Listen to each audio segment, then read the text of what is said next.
There's a thing that I find unusual, and it's not a criticism so much, but his targets are underdogs.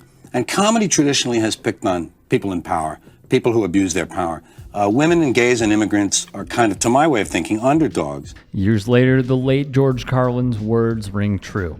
Omar has a history of launching vicious anti-Semitic screeds.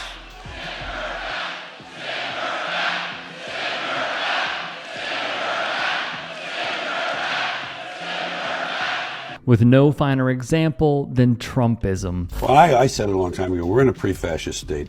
And I said when fascism comes to America, it will not be wearing jackboots and brown shirts, and it will be wearing Nike sneakers, and it will have smiley face buttons on the Hard Rock and carrying t-shirt. a flag. Yeah, and, of course. And a Bible. Always that.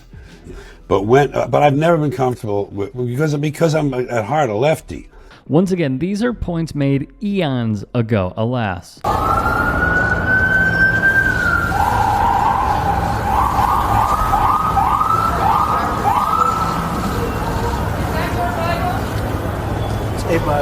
Carlin shows the playbook to success, and Trump runs with it. I think his core audience are young white males who are threatened by these groups. I think a lot of these guys aren't sure of their manhood, because that's a problem when you're going through adolescence. Am I really? Could I be? I hope I'm not one of them. And the women who assert themselves and are competent are a threat to these men, and so are immigrants. Lo and behold. Well, America was certainly great when we valued the nuclear family and family values. What would you rather have, 4 years of Donald Trump as a dictator or 4 more years of Joe Biden as president? I think I'm choosing Donald Trump as a dictator for 4 more years. You rather have 4 years of dictator Trump or 4 years of a Biden presidency?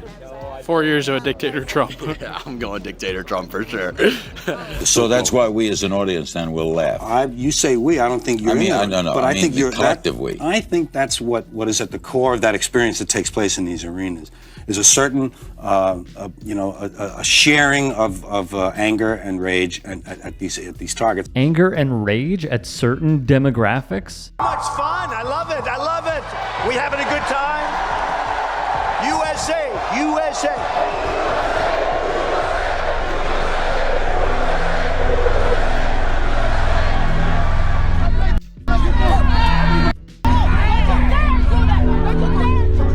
Knock the crap out of them, would you? Seriously. Can be seen at a Trump rally near you. If I fell out of an airplane, I would land on the left side of that line. The difference I define the difference between right wing and left wing. People to the right of center. Well, let's start with the people to the left. People to the left of center, liberals, Democrats, populists, they're interested in people, human beings and human values. People to the right of the line, Republicans and rich people and right-wingers, they're interested in property.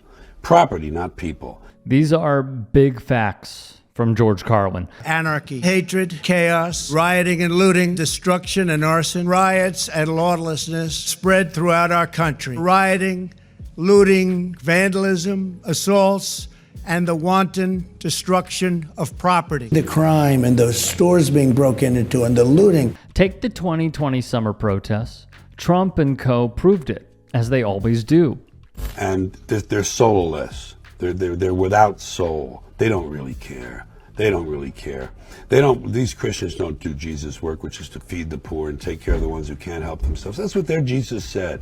Feed those who have no way. To take ones who have nothing going for them. Help them in my name. Don't even want to know about it. Where's that tax return? I want my what do they call it? The rebate. It's goofy. And here's the con artist they fall for. I believe in God. I am Christian. I'm a Protestant. I'm very proud of it. Presbyterian, to be exact. I'm Presbyterian. Boy, that's down the middle of the road, folks, in all fairness. An Old Testament guy or a New Testament guy? Probably equal. 2 Corinthians, right? 2 Corinthians 3:17. That's the whole ballgame. I love people as I meet them one by one. People are just wonderful as individuals. You see the whole universe in their eyes if you look carefully. But as soon as they begin to group, as soon as they begin to clot, when there are 5 of them or 10, or even groups as small as 2, they begin to change. They sacrifice the beauty of the individual for the sake of the group. I decided it was all under the control of groups now, whether it's business, religion, political people, or what, and I would distance myself from wishing for a good outcome. Let it do what it's going to do, and I'll enjoy it as an entertainment. And I'll reflect on what it is on its own.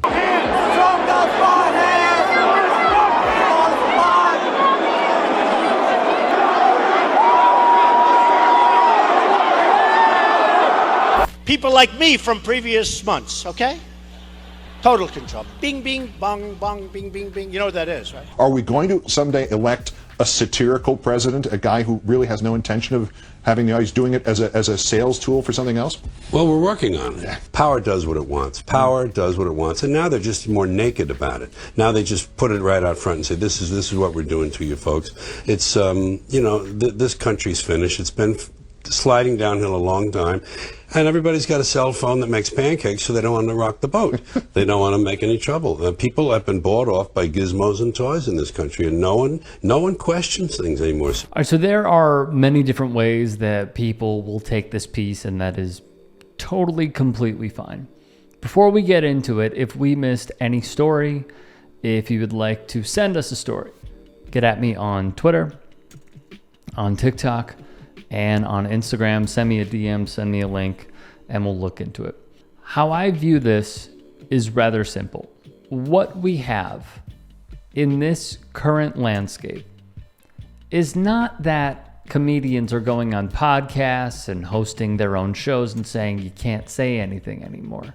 It's that the audience has evolved.